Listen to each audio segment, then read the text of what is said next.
Temperance movements emerged around 1800. Temperance was a term to refer to a desire to either not drink at all or to drink only moderately. What begins to happen in Arkansas is that you do have a movement against drinking, against alcohol.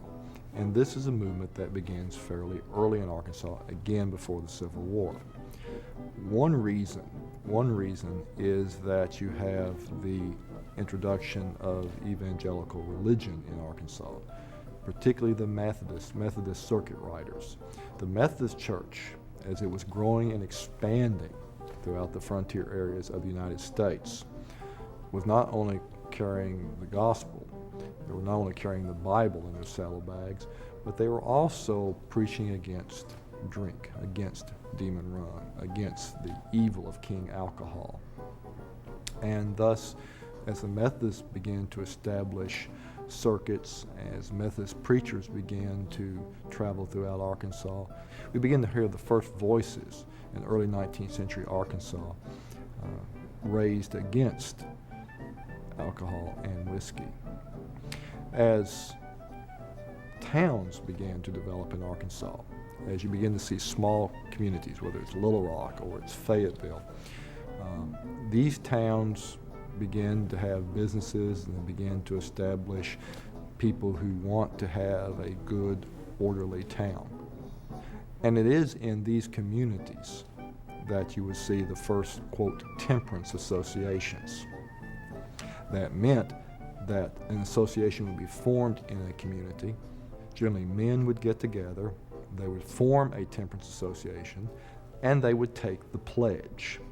The pledge being, of course, that they would not drink. And if any of the members of the association was seen taking a drink, then often there would be a sort of public trial conducted by the association, and the person would either have to apologize or be booted out of the association. I was just reading about the temperance movement the other day, and the author said, you know, you put women and religion, church going together, that is a formidable combination. That is a hard one to go up against. The Women's Christian Temperance Union in many cases supported a great many what we would today call social issues and morality issues. They were concerned, for example, in encouraging people to attend church on Sunday. They would back so-called Sabbath laws. They were very much concerned about tobacco, and they did want laws, they did want regulations that would restrict the use of tobacco.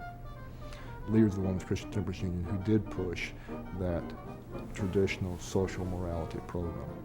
And some of them saw that as the true thrust and aim of the movement. Others were much more concerned about these broader issues of women's suffrage, of child welfare laws, of prison reform, and so forth. The prohibition movement is cresting in America.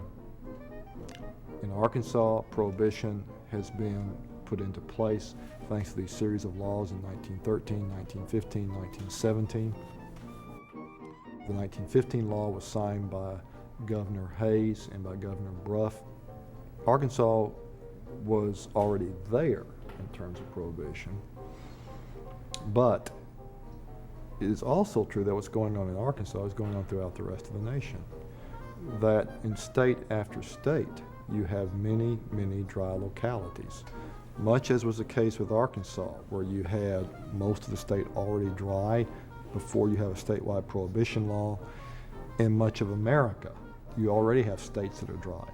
You already have states that have adopted, like Arkansas, prohibition laws. That was the send-up, that was the preparation for the national amendment. Again, the amendment was introduced while this nation was involved in World War I. The United States entered World War I in the spring of 1917. And Prohibition advocates began to insist that in order for this country to fight the war effectively, they needed all their resources. And you did not want to waste grain resources on alcohol. The concern about America fighting the war effectively was the final argument that Congress needed to propose the 18th Amendment, and once again the states quickly adopted it. It took effect in January of 1920. There are famous photographs of tombstones that say, "John Barleycorn, rest in peace." Barleycorn being the personification of alcohol. Those people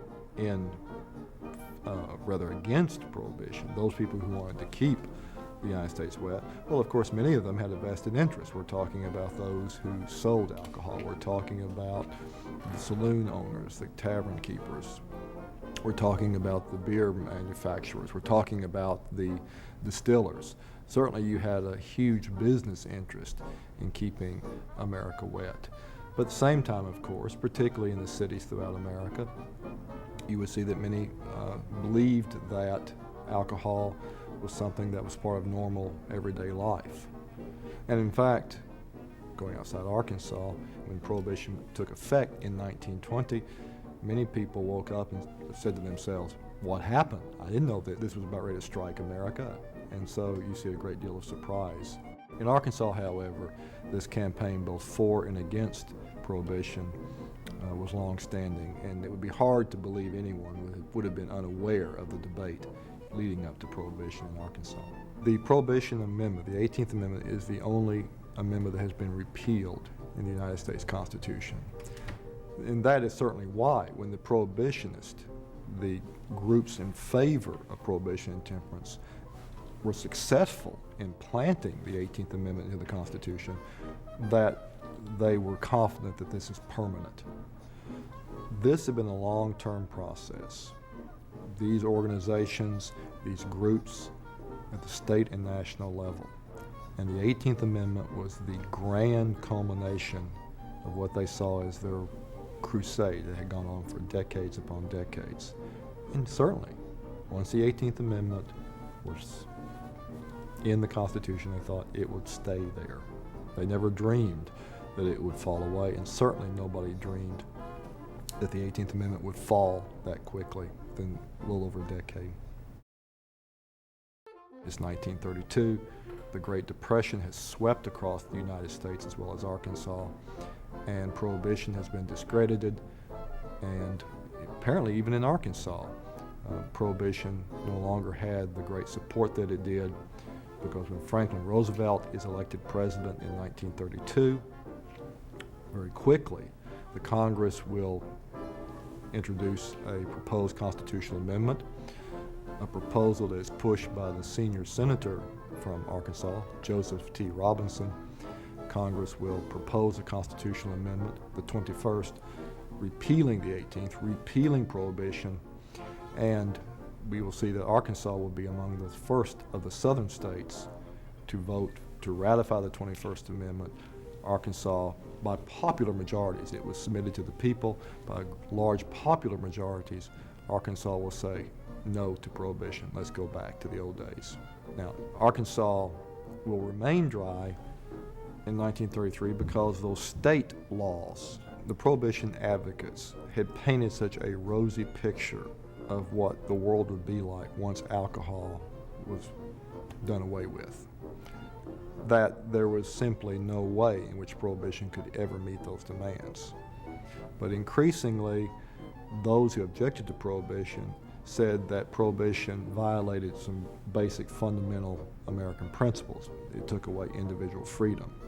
Prohibition had basically seized the property of what had once been legal businesses, such as beer and whiskey manufacturers, and basically confiscated their property without compensation. At the same time, we see that Prohibition was on the books, but it was not being enforced.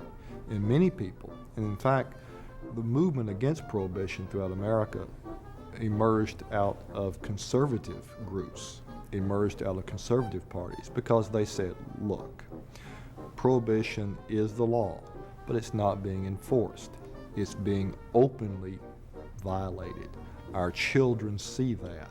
Our children lose respect for the law. Prohibition creating sort of bad lessons that we were supposed to avoid.